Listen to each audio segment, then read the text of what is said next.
Hey everybody, it's JJ Johnson. Welcome back to the channel. I'm excited to have you here tonight. I'm going to be talking about my TBR pile for the month of August. This is what I'm going to be reading for the entire month. I just finished Red Rising, but I'm not ready to do a review on that. I'm going to do a review on all three books once I've completed the entire trilogy, and then I'll do one on each of the three books and share my thoughts about what I really enjoyed about each novel and maybe some of the criticisms I have as well. But for this month, right now, I am reading Louis L'Amour, North of the Rells. This is a fun little pulpy adventure story. Now, I love Louis L'Amour. I grew up reading Louis L'Amour. My dad had all the books on the bookshelf. He would everything from the Sackett's to the Chantry novels, all of those things. They were the type of stories that were primarily on our shelves. And I started reading the Sackett's when I was maybe 14, 15 years old. I didn't quite understand them, but when I got further into high school, I started reading a lot more of them. I thoroughly enjoyed them. I love coming back to these. These things are only about 200 pages long, sometimes as short as 175 pages. So if you have about 4 to 5 hours, you can knock one of these out on a Saturday. If you speed read and you're a fast reader, you could probably knock it out in about 2.5 hours. But this book is just fun. It's adventure. It's gritty.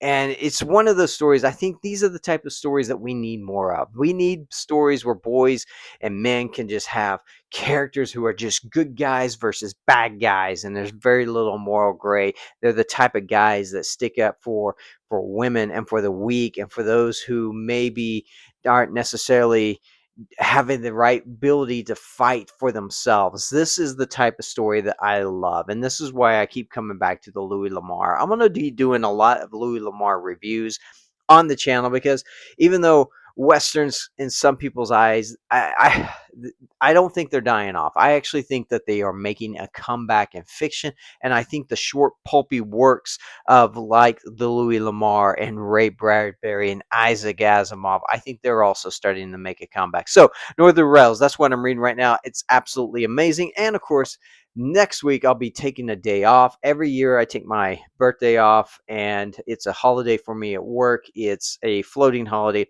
I take it off and I just enjoy the day because what I do is I sit down with my favorite novel of all time and I just read it. This will be my 17th time reading this novel.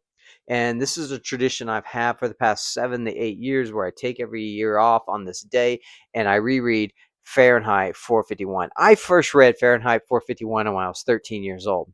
Now, I don't want to get too deep into it right now because I am going to be doing a specific review just on Fahrenheit 451. But, I didn't quite understand it when I first read it when I was like 13 or 14. I just thought it was cool. Here's a guy that's supposed to be a fireman. He's burning books. And the gravity of it didn't hit me until I was probably further into college. And I really started to grasp with what Bradbury was really trying to say within the story. But every time I open up this book, this is only about 42,000 words. It is not a long book at all. This would be classified as a novella in most people's eyes. And then if you're writing big epic fantasy, it's probably a chapter. But at the end of the day, every time I come to this book, I learn something new, not only about myself, but about the book. And I see a reflection within our society today that is eerily similar and is quite terrifying to think some of the concepts within this book are actually coming true today. So, Fahrenheit 451, I'll be reading that August 19th. I read it every year on August 19th. So if you ever want to join me, you can do so. I'll be doing a deep dive into Fahrenheit 451 later. Now, the last book I'm going to read for the month, I'm only reading 3. Actually, I read 4 if you count me finishing Red Rising finally. But I am reading book 2 in the Red Rising trilogy, and that, of course, is Golden Sun. So, a lot of people tell me that this book is actually better than the first one, which is part of the reason I'm holding off on doing my review for book 1. I want to see how book 2 and 3 turn out. And then I plan to do a video on each book. But I've heard from a lot of people that this really is where the story picks up. It really starts to take some great turns and go in some unique directions. And a lot of people really say that book 2 is their favorite book in the series as opposed to book 1. Now, I'm excited about diving into this. I really enjoyed book 1. There were some pacing issues I had with it in certain spots, but for the most part, it was an amazing story, and I can't wait to dive into Golden Sun and really dive back into the world of Darrow and just what is going on with it, with the golds and everything. So like I said, this is my to be read pile for the month. I don't really think it's a to be read pile. I think it's more of like, this is what I'm reading for the month. So, let me know what you're reading. Let me know if you've read any of these books, what your thoughts are on them.